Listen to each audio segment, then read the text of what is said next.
PLS martial spirit के पिछले episode में हमने देखा था वहां पर एक पर्सन आ गया था जिसने फैंग पर हमला कर दिया था, लेकिन वो वोल्फ आगे आकर फैंग को उस हमले से बचा देता है। अब आगे इस एपिसोड की शुरुआत में हम उस ब्लड स्नेक को देखते हैं जो अभी भी फैंग को ढूंढ रहा होता है। दूसरी तरफ हम उस आदमी को देखते हैं जो वहां पर वोल्फ की तरफ आगे बढ़ने लगता है, लेकिन फैंग उसके आगे आ जाता है। तभी वहां पर एक आदमी आता है जो कहने लगता है तुम्हारी हिम्मत कैसे हुई हमारे मास्टर के सामने आने की। जिसके बाद वो पर्सन कहने लगता है तुम्हें इससे बात करने की कोई जरूरत नहीं है, तुम इसे मार सकते हो। जिसके बाद फैंग वहां से एक ट्रेजर बाहर निकालता है और उसे देते हुए कहने लगता है कि इस वोल्फ और उसके बच्चों के लिए ये ट्रेजर काफी होगा। जिसके बाद वो पर्सन भी हामी भर के वहां से जाने लगता है। जिसके बाद हम फैंग को वहां से जाते वक्त देखते हैं, लेकिन वो पर्सन अपना वादा तोड़ के वहां पर फैंग पर हमला कर देता है, लेकिन वो वोल्फ फिर से फैंग के आगे आ जाता है और उस हमले से वो वोल्फ वहीं पर मर जाता है। जिसके बाद वहां पर फैंग को काफी ज्यादा गुस्सा आ रहा होता है। तभी वो दूसरा आदमी अपने प्रिंस की बड़ाई करते हुए कहने लगता है ये मोसिंग सेक्ट के सेकंड प्रिंस है, लेकिन फैंग उसकी बात बीच में ही काटते हुए उस पर हमला कर देता है। जिसके बाद वो दूर जाकर गिरता है। जिसके बाद उसकी लड़ाई प्रिंस के साथ होती है और प्रिंस को भी आसानी से पीछे हटने पर मजबूर कर देता है। जिसके बाद प्रिंस उससे कहने लगता है ठीक है, अब मैंने अपना इरादा बदल लिया है, तुम मुझे अपनी टेक्निक दे दो और मैं तुम्हें यहाँ से जिंदा जाने दूंगा। लेकिन तभी वहां पर सडनली ब्लैक ब्लड स्नेक आ जाता है। जिसके बाद उन लोगों को काफी ज्यादा डर लगने लगता है, लेकिन तभी वो ब्लैक ब्लड स्नेक फैंग की तरफ देखता है जो उन बच्चों को लेकर वहां से भाग चुका था। जिसके बाद उन्हें लगने लगता है कि वो उन पर हमला नहीं करेगा, लेकिन ब्लैक ब्लड स्नेक उन पर हमला कर देता है। जिसके बाद वो वहीं पर प्रिंस को मार देता है। जिसके बाद उस स्नेक वहां से जाने के लिए तैयार हो जाता है। दूसरी तरफ हम फैंग को वहां से भागते हुए देखते हैं। तभी वहां पर एक पर्सन आता है जो उनको देखते हुए वहां से आगे निकल जाता है। तभी हम उसको वहीं पर आते हुए देखते हैं जहाँ पर ब्लैक ब्लड स्नेक होता है जो ब्लैक ब्लड स्नेक को वहां से भगा देता है। जिसके बाद प्रिंस को मरा हुआ देख के काफी ज्यादा गुस्सा होने लगता है और उस आदमी को वहां पर मारने लगता है। जिसके बाद वो आदमी उससे पूछने लगता है यहाँ पर तुम्हारे अलावा क्या कोई और भी था? जिसका जवाब देते हुए डरते हुए कहने लगता है यहाँ पर एक और आदमी था जिसके वजह से यहाँ पर वो ब्लड स्नेक आया था और प्रिंस को उसने मार दिया। जिसको सुनने के बाद वो पर्सन भी सोचने लगता है अगर मैं यहाँ पर फैंग को पकड़ लूं और प्रिंस की मौत का बदला ले लूं तो मैं आउटर सेक्ट का एल्डर बन सकता हूँ। जिसके बाद वो फैंग को ढूंढने के लिए वहां से निकल जाता है। दूसरी तरफ हम फैंग को देखते हैं जो कि वहां पर उन सभी वोल्फ के बच्चों को उसी बॉक्स में डाल देता है जो उसे उस मर्चेंट से मिला था। जिसके बाद वो आगे बढ़ जाता है। दूसरी तरफ हम वहां पर संसो के डिसाइपल्स को देखते हैं जो कि वहां पर फैंग को ढूंढ रहे होते हैं। तभी वहां पर मोसिंग का एल्डर भी आ जाता है और फैंग भी ये चीज देख लेता है। तभी वो उस बॉक्स को वहां पर रखकर वहां पर चुपके उन्हें देखने लगता है। तभी हम उस एल्डर को देखते हैं जो उन दोनों पर ही हमला करके वहां पर फैंग के बारे में पूछने लगता है और ये सभी बातें फैंग वहां पर चुपके सुन रहा होता है। लेकिन उस एल्डर को वहां पर फैंग का पता लग जाता है। जिसके बाद वो फैंग को वहां से बाहर निकालता है और कहने लगता है तुम्हारे साथी यहाँ पर मरने वाले है और तुम वहां पर चुपके उन्हें देख रहे हो। जिस पर फैंग उनसे कहने लगता है ये मेरे साथी नहीं है। जिस पर वो एल्डर कहने लगता है तो अच्छा तुम्ही ने हमारे प्रिंस को मारा है। जिस पर फैंग मना करने लगता है और कहने लगता है कि फैंग को मैंने नहीं ब्लड स्नेक ने मारा है। लेकिन वो एल्डर एक भी बात फैंग की नहीं सुनता और उल्टा उस पर ही हमला कर देता है। जिसके बाद फैंग थोड़ा पीछे जाकर गिरता है। जिसके बाद वो संसू के डिसाइबल को देखता है जो वहां से भाग रहे थे और उन्हें भी वहीं पर खत्म कर देता है। तभी वो आदमी अभी फैंग से लड़ाई कर ही रहा होता है। तभी वहां पर वो ब्लड स्नेक भी आ जाता है। तभी वो ब्लड स्नेक वहीं पर एल्डर के साथ फाइट करने लगता है। जिसके बाद वो एल्डर को वहीं पर खत्म कर देता है और फैंग को मारने के लिए आगे बढ़ता है। लेकिन तभी पानी से वहां वाटर जेड स्नेक बाहर निकलता है जो कि उस ब्लड स्नेक पर हमला करने लगता है। जिसको देखने के बाद फैंग वहां से निकलने की कोशिश करता है लेकिन वो वहां से नहीं निकल पाता। जिसके बाद वो उन दोनों स्नेक की लड़ाई देखने लगता है। तभी वो सोचने लगता है ब्लड स्नेक अभी जीतने वाला है और अगर मैंने यहाँ से भागने की कोशिश की तो मैं भी मारा जाऊंगा। तभी फैंग अपने पास से एक ट्रेजर निकाल के पीछे से उस ब्लड स्नेक पर हमला कर देता है। जिसके बाद इलेक्ट्रिसिटी के शॉक लगने के बाद वो ब्लड स्नेक वहीं पर बेहोश हो जाता है। तभी फैंग उस स्नेक को चेक करने के लिए आगे जाता है लेकिन वो जेड ड्रैगन स्नेक उस पर हमला कर देता है। जिसके बाद फैंग को लगने लगता है कि उसकी जिंदगी अब यहीं पर खत्म हो जाएगी। तभी फैंग को लगने लगता है कि वो अब मर जाएगा, लेकिन तभी उसके अंदर से उसके टीचर की आवाज आती है कि अभी तुम हार मत मानो। जिसके बाद फैंग को एक टेक्निक याद आती है। जिसके बाद उसके चारों तरफ एक सांप बाहर आ जाता है। तभी उस टेक्निक की मदद से फैंग उस स्नेक को आसानी से मार देता है। जिसके बाद ब्लड स्नेक भी वहां पर उठकर फैंग पर हमला कर देता है, लेकिन फैंग उस टेक्निक की मदद से उससे आसानी से लड़ पा रहा होता है। तभी ब्लैक ब्लड स्नेक पर हमला करते हुए फैंग सोचने लगता है इसे मारना इतना ज्यादा आसान नहीं होगा और उसके अंदर जाकर उसे अंदर से खत्म कर देता है। जिसके बाद वो बाहर आते वक्त खुश होता है और कहने लगता है मास्टर आज मैंने 6 लेवल के बीस्ट को हरा दिया। जिसके बाद वो वहां पर बेहोश हो जाता है। तभी हम थोड़ी देर के बाद देखते हैं फर्नेस बाहर निकलता है और उन दोनों स्नेक के ब्लड को एब्जॉर्ब करने लगता है। तभी वहां पर वो तीनों बॉल के बच्चे भी आ जाता है जिनको फर्नेस एक शील्ड के अंदर बंद कर देता है। थोड़ी देर के बाद फैंग की भी आंख खुल जाती है। तभी वो उन तीनों बच्चों को देखता है जो कि उस शील्ड के अंदर होते हैं। जिसके बाद हम फैंग को उन तीनों बोल को उठाते हुए देखते हैं। जिसके बाद वो सोचने लगता है इस ट्रिप पे मुझे काफी ज्यादा फायदा हुआ है और सेट की तरफ रवाना हो जाता है। तभी सेट की तरफ आगे जाते हुए उसे एक लड़का और लड़की रोक लेते हैं। तभी वो उनको आंखें दिखा देता है। जिसके बाद उसकी अपीयरेंस को देख के वो दोनों काफी ज्यादा डर जाते हैं और उसके रास्ते से हट जाते हैं। तभी वो फैंग को देखते हुए सोचने लगते हैं कितना खतरनाक हो रहा है। तभी दूसरी सीन में हम देखते हैं फैंग मार्केट की तरफ आगे बढ़ता है जहाँ पर कुछ लोग अपना सामान बेच रहे होते हैं। तभी वो फैंग को देखते हुए सोचने लगते हैं ये ट्रैश यहाँ पर क्या कर रहा है। लेकिन फैंग उनकी सभी बातों को इग्नोर करके वहाँ पर अपना सामान भी बेचने के लिए रख देता है। जिसको देखने के बाद वो लोग फैंग के चारों तरफ आ जाते हैं और कहने लगते हैं देखते हैं ये क्या बेच रहा है। तभी वहाँ पर ब्लैक ब्लड स्नेक की उस स्किन को देखने के बाद वो काफी ज्यादा हैरान हो जाते हैं और सोचने लगते हैं कि इतनी रेयर स्किन को इसने कैसे ढूंढ लिया और अगर ढूंढ लिया तो उस स्नेक को मारा कैसे होगा। तभी दूसरी तरफ हमें सनशिन को दिखाया जाता है जो फैंग को देखते हुए सोचने लगता है आखिरकार मुझे ये मिल ही गया। तभी सनशिन और उसके साथी तीन लोगों को फैंग की तरफ आगे बढ़ते हुए देखने लगते हैं। तभी वहाँ पर वो लड़की बताने लगती है ये लोग तो डुआन फैमिली से है और ये काफी ज्यादा खतरनाक है। तभी वो वहाँ से सनशिन से पूछती है क्या हमें कुछ करने चाहिए। जिस पर सनशिन कहने लगता है यहाँ पर तुम खेल का मजा उठा और देखते हैं ये लोग क्या करते हैं। जिसके बाद हम डुआन फैमिली के उन तीनों लोगों को देखते हैं जो वहाँ पर फैंग के पास जाते हैं और पूछने लगते हैं ये सारा सामान तुम्हारा है क्या। जिस पर फैंग जवाब देते हुए हामी भरता है और कहने लगता है क्या आप इसे खरीदना चाहते हो। जिस पर उनमें से एक आदमी कहने लगता है। जिस पर वो आदमी हंसते हुए कहने लगता है ये सामान तो हमारा ही है तो हम इसे खरीदे क्यों और अगर तुम चाहते हो हम तुम्हारी कंप्लेन ना करें तुम हमें 50 मीटर ग्रेड स्पिस्टोन्स दे दो। तभी वो दोनों आदमी फैंग की तरफ उस सामान को उठाने के लिए आगे बढ़ते हैं लेकिन फैंग उन दोनों का हाथ पकड़ लेता है। जिसके बाद वो अपने हाथ को छुड़ाने की कोशिश करते हैं लेकिन उनकी पावर फैंग के बराबर नहीं होती और अपने हाथ को नहीं छुड़ा पाते। जिसके बाद फैंग उन दोनों आदमियों को अपनी पावर से पीछे फेंक देता है। जिसके बाद वो तीसरा आदमी भी फैंग पर हमला करता है लेकिन फैंग उसे भी पीछे हटने पर मजबूर कर देता है। जिसके बाद वो अपनी स्ट्रॉन्ग टेक्निक से फैंग पर हमला करता है लेकिन फिर फैंग उसको पीछे हटा देता है। जिसको देखने के बाद वो सनशिन की साथी भी काफी ज्यादा हैरान होती है और उससे कहने लगती है ये स्काई गेट रिलम के लेवल 6 पर कैसे चला गया।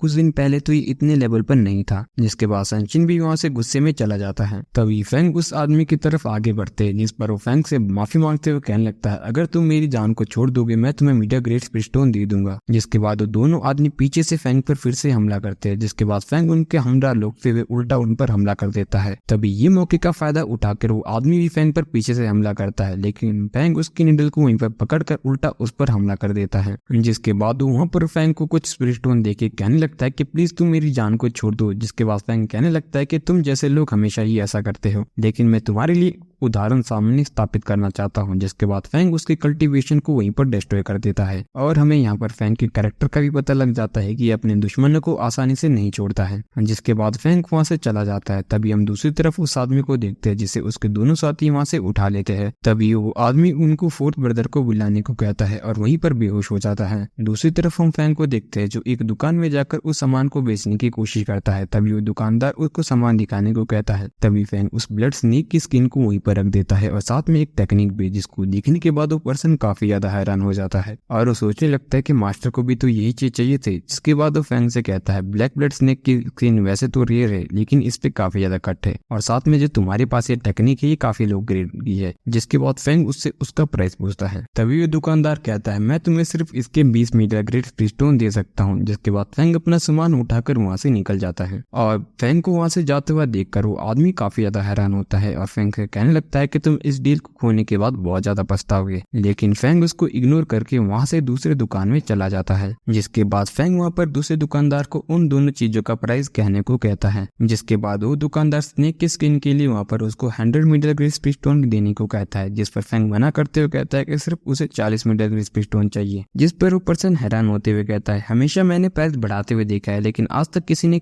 प्राइस घटाया नहीं है। जिस पर फैंग कहने लगता है मुझे बाकी के स्पिस्टोन के बदले वो पीस चाहिए। जिसको सुनने के बाद वो काफी ज्यादा हैरान होता है और कहने लगता है तुम्हें 60 मिडल के स्पिस्टोन की जगह वो पीस चाहिए। जिस पर फैंग अपने मास्टर की बात याद करते हुए उसे कहने लगता है मेरे मास्टर ने कहा था एक कल्टीवेटर के लिए अल्केमिस्ट की पील काफी ज्यादा जरूरी होती है। तभी वो दुकानदार हैरानी से उसके मास्टर का नाम पूछता है। तभी फैंग उसे शिनिन के बारे में बता देता है। जिसको सुनने के बाद वो दुकानदार भी काफी ज्यादा हैरान होता है और कहने लगता है अच्छा तो तुम फैंग हो। जिसके बाद वो फेंग की तारीफ करता है और उसे पिल चुनने को कहता है। तभी वो दुकानदार फेंग से उसका कल्टीवेशन पूछता है, जिस पर फेंग कहता है मैं स्काईगेट रिलम के लेवल 6 पर हूँ। जिसके सुनने के बाद वो दुकानदार हैरान होता है और उसे वो बातें याद आने लगती है जो लोगों ने उसे कही थी कि फेंग के मेरिडियन तो टूट चुके हैं। जिसको सुनने के बाद वो वहाँ पर हल्का सा मुस्कुराता है और फेंग को बाकी के 40 मीटर के स्पीड स्टोन और ओपियल दे देता है। जिस पर फेंग कहने लगता है क्या आप ये बुक नहीं खरीदोगे। जिसके बाद वो दुकानदार फेंग से कहता है हमेशा जब भी तुम किसी और का सामान बेचो सारे सबूत को मिटा दिया करो। तभी फेंग उसे धन्यवाद करके वहाँ से चला जाता है। उसके बाद फेंग उस दुकान से बाहर आ जाता है। तभी बाहर उसे वही दुकानदार मिलता है जिसके पास वो पहले सामान बेचने के लिए गया था। तभी वो दुकानदार फेंग से पूछने लगता है वो सारा सामान कहाँ पर है। जिस पर फेंग उसे जवाब देते हुए कहने लगता है वो सारा सामान तो मैंने बेच दिया। जिस पर वो गुस्सा होते हुए कहने लगता है लेकिन वो सारी चीज मेरी एल्डर को चाहिए थी। जिस पर फेंग उससे कहता है अगर तुम पहले ही मुझे अच्छा प्राइस देते मैं तुम्हें बेच देता, लेकिन तुम तो वहाँ पर अपने कस्टमर्स को लूटने के लिए बैठे हो। और फेंग वहाँ से चला जाता है। दूसरी तरफ हम हांग यून को देखते हैं जो उसी बाजार में आती है। तभी वो एक दुकान के पास जाती है और वहाँ पर एक क्रिस्टल देखने लगती है। तभी वो उस दुकानदार से उस क्रिस्टल का प्राइस पूछती है। जिस पर वो दुकानदार 100 क्रिस्टल बोल देता है। जिस पर वहाँ से हान यून चली जाती है, लेकिन वो आदमी हान यू का हाथ पकड़ लेता है और कहने लगता है तुम इतनी आसानी से यहाँ से नहीं जा सकती। अब तुमने ये क्रिस्टल तोड़ दिया है तो तुम्हें इसके मुझे 100 लो ग्रेड स्टोन देने होंगे। जिस पर हान यू उसकी चालाकी देखकर कहने लगती अच्छा तो तुम मुझे ब्लैकमेल करना चाहते हो, लेकिन ये चीज मुझ पर वर्क नहीं करेगी। जिसके बाद हान यू उसका हाथ झटक के कहने लगती है अब तुम मुझे 100 लो ग्रेड स्टोन दो क्योंकि तुमने मेरे कपड़े गंदे कर दिए हैं। जिस पर वो आदमी गुस्से में कहने लगता है अच्छा तुम मेरे साथ होशियारी कर रही हो। और तभी वो उसको छूने की कोशिश करता है, लेकिन हान यू तभी अपना चाबुक बाहर निकालकर उसको वहीं पर हरा देती है। तभी वहाँ पर फेंग भी आ जाता है। तभी वो हान यून को देख लेता है। तभी वहाँ पर एक मस्कुलर सा आदमी आता है जो वहाँ पर हान यून से कहता है क्यों ना तुम मेरे साथ चलो और मैं तुम्हें हमेशा ही प्रोटेक्ट करूंगा।